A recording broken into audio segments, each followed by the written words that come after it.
If you could listen to the heartbeat of Japan, you wouldn't find it in the neon-soaked streets of Tokyo or the high-tech hubs of Osaka.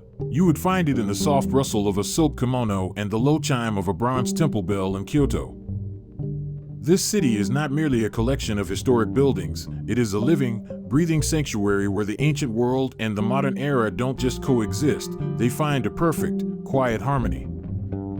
Last time, we stood on the volcanic cliffs of Santorini, witnessing the dramatic beauty of a world shaped by fire and sun. Today, we trade the sapphire waters of the Aegean for the emerald moss and vermilion gates of Japan's cultural soul.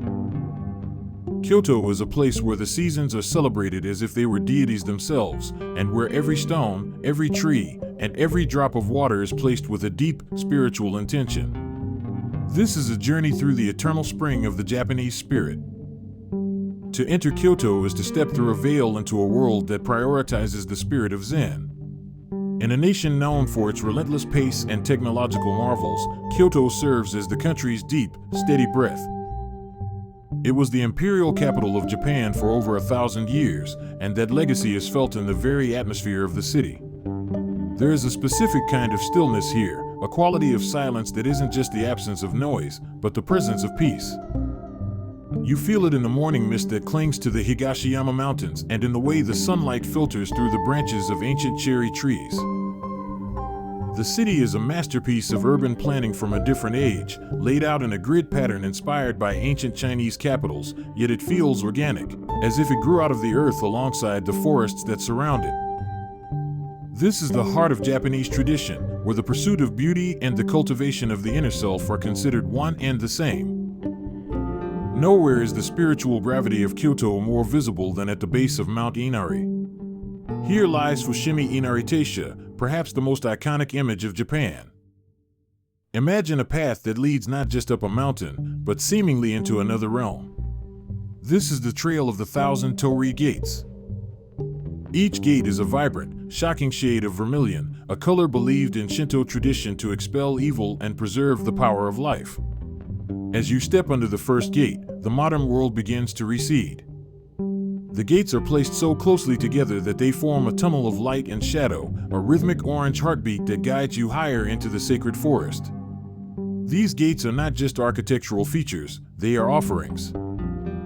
Every single one has been donated by a person or a business, with their names and the dates of their offerings inscribed in black kanji on the back of the pillars.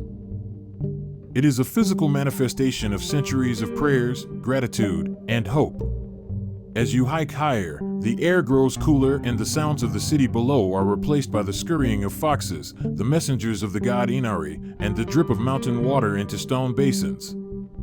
It is a meditative journey where the repetition of the gates creates a trance-like state, urging you to leave your worries behind and simply be present in the orange-hued glow. From the earthy, mountain spirituality of Fushimi Inari, we move toward a different kind of transcendence, the shimmering brilliance of Kinkaku-ji, the golden pavilion. If Fushimi Inari is about the journey, Kinkaku-ji is about the ultimate destination of beauty.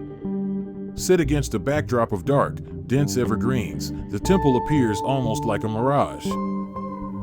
Its top 2 stories are completely covered in pure gold leaf, reflecting with blinding intensity off the surface of the mirror pond that surrounds it. The temple was originally built as a retirement villa for a shogun, a man who sought to create a heaven on earth, and looking at the reflection of the gold against the stillness of the water, it is hard to argue that he failed. The architecture is a blend of different styles, the first floor representing palace style, the second the samurai style, and the third the Zen style, all topped with a bronze phoenix. But it is the harmony of the building with its environment that truly captures the heart. The pond is dotted with small islands and rocks that represent stories from Japanese and Chinese mythology.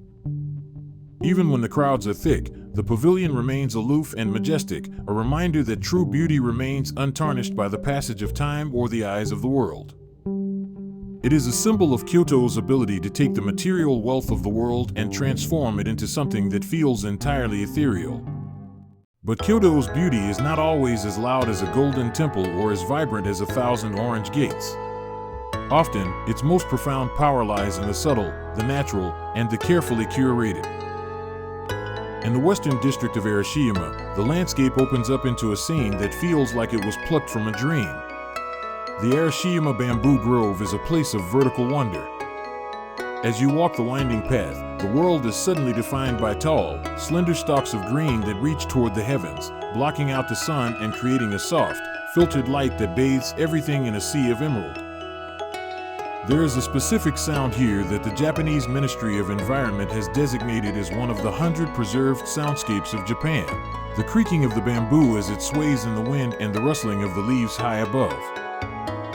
It is a natural cathedral, a place where the height of the plants makes the human visitor feel small, yet strangely protected. The bamboo represents strength and flexibility, a core tenet of the Japanese character, and standing in the center of the grove, you can feel that resilience in the air. Just a short distance from the towering bamboo, we find a different kind of natural harmony at the temple of Ryoan-ji. Here, the beauty is not in the height of the trees, but in the arrangement of stones. This is the world's most famous Zen rock garden. It is a simple rectangular plot of pebbles, raked into precise, concentric circles and straight lines, containing 15 mysteriously placed rocks on patches of moss. This is the world's most famous Zen rock garden. It is a simple rectangular plot of pebbles, raked into precise, concentric circles and straight lines, containing 15 mysteriously placed rocks on patches of moss. There are no flowers here, no towering statues, and no vibrant colors, only gray stone and green moss.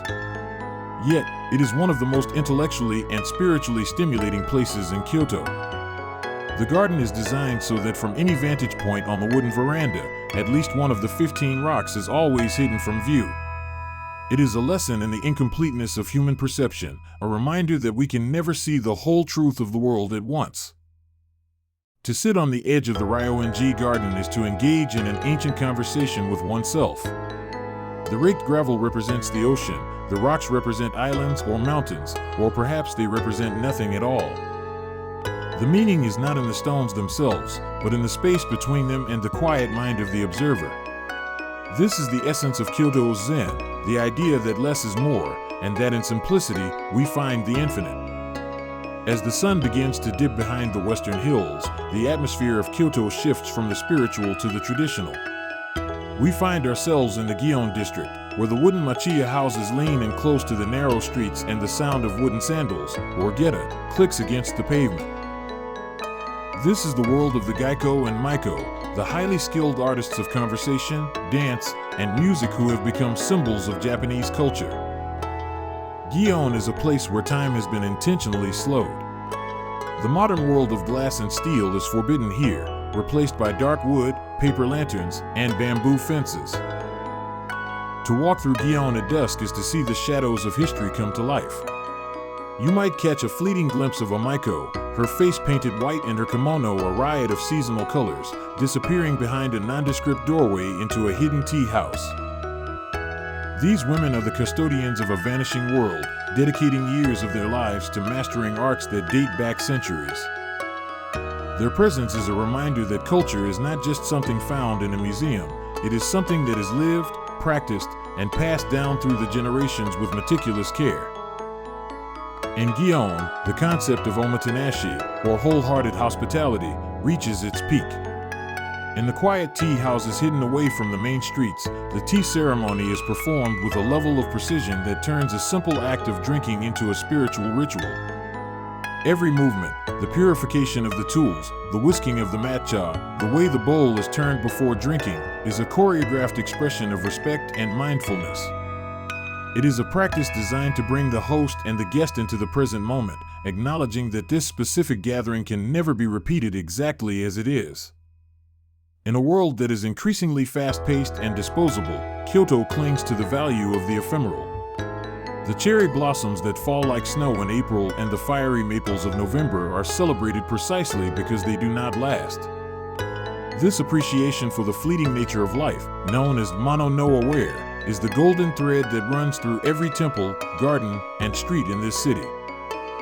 Kyoto is a city that teaches us the importance of preservation, not just of buildings, but of the values they represent. It shows us that progress does not have to mean the destruction of the past, and that there is a deep, soul-sustaining power in tradition. As we look back at the golden reflections of Kinkaku-ji, the whispering stalks of the bamboo forest, and the quiet dignity of the Gion district, we see a culture that has found a way to remain beautiful by staying true to its roots. Kyoto is the cultural heart of Japan because it refuses to forget who it is. It is a city that invites us to slow down, to look closer at the moss on a stone or the pattern on a silk sleeve, and to find the sacred in the everyday. The beauty of Kyoto is a fragile thing, maintained by the hands of those who rake the gardens and the hearts of those who keep the ancient songs alive. It serves as a global reminder that our cultural heritage is a gift we must protect for the future. As we leave the eternal spring of Kyoto behind, we carry with us a sense of calm and a deeper understanding of what it means to live in harmony with both nature and history. We hope this journey has brought a moment of Zen to your day and inspired you to seek out the quiet, enduring beauties in your own world. But the world is wide, and its wonders are as diverse as the landscapes that define them. While Kyoto offered us a lesson in the refinement of the human spirit, our next destination will take us to a place where nature remains the undisputed master of the landscape.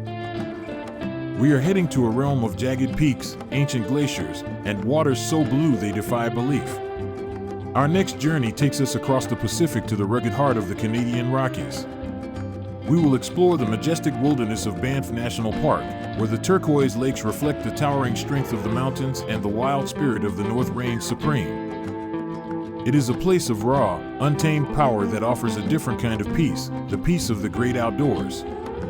Join us next time as we continue our journey to the most beautiful places on Earth.